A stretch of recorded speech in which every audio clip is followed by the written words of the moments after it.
नमस्कार. सावित्रीने आपले पती सत्यवानाचे प्राण यमराजापासून परत आणला तो दिवस आज वटपौर्णिमा म्हणून साजरा केला जातो. ज्येष्ठ महिन्यातील पौर्णिमेच्या दिवशी हा दिवस साजरा केला जातो.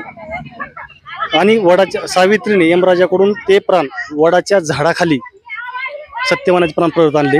म्हणून महाराष्ट्रामधील महिला ह्या दिवशी वडाच्या झाडाची पूजा करतात. वडाच्या झाडाला 7 फेऱ्या मारून हाच पती 7 जन्म मिळावा आणि पतीच्या दीर्घायुष्यासाठी प्रार्थना करतात आणि त्या दिवशी उपवास धरतात.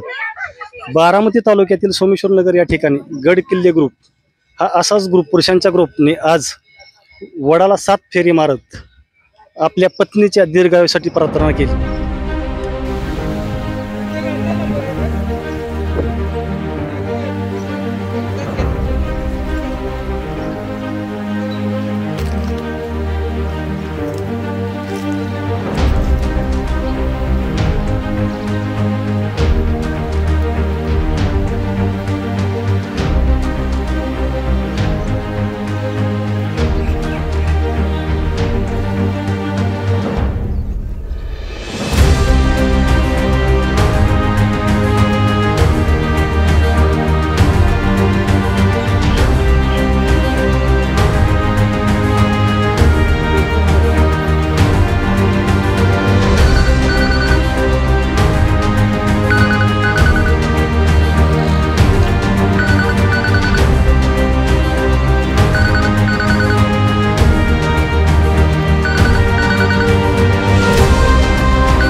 तरुणांमध्ये ही तरुण आता सध्या आपल्या बरोबर आहेत.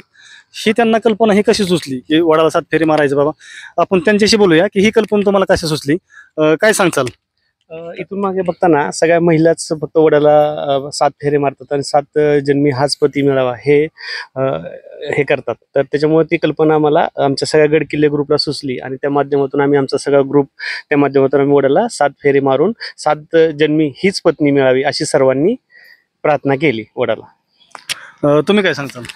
आपल्या महाराष्ट्राची संस्कृती जे आपण बघतो की वेगवेगळे सण उत्सव आपण साजरे करत असताना याच्यामध्ये जी परंपरा आपली चालवली जाते, आजचा जो सण उत्सव हा वडपौर्णिमेचा साजरा केला जातो, त्यामध्ये महिला भगिनीच फक्त आपल्या पतीला दीर्घायुष्य लाभावं, 7 जन्मामध्ये आपला पती मिळावा यासाठी ते या ठिकाणी वडाच्या जे वृक्ष आहे तिथं ते त्यांना मनोभावे ती पूजा करत असतात. आम्ही असं ठरवलं की ठीक आहे बाबा, महिला भगिनी करतातच, पण आपलं देखील कर्तव्य आहे या महिला भगिनी संबंध आपल्या जे जीवन आहे त्यामध्ये आपल्या पतीची सेवा करत असतात. आपण देखील पुरुष असताना त्या महिला भगिनीची किंवा ती आपली जी पत्नी आहे त्या पत्नीसाठी तिला दीर्घायुष्य लाभावं, 7 जन्मामध्ये हीच पत्नी आपल्याला लाभावी यासाठी आपलं सुद्धा कर्तव्य आहे. म्हणून आम्ही बाबा एक हे आगळं वेगळं व्रत आपण देखील साजरं करावं असं आम्ही ठरवलं आणि आम्ही आज या ठिकाणी सोमेश्वर मंदिर या ठिकाणी येऊन वडाची पूजा करीत आहोत.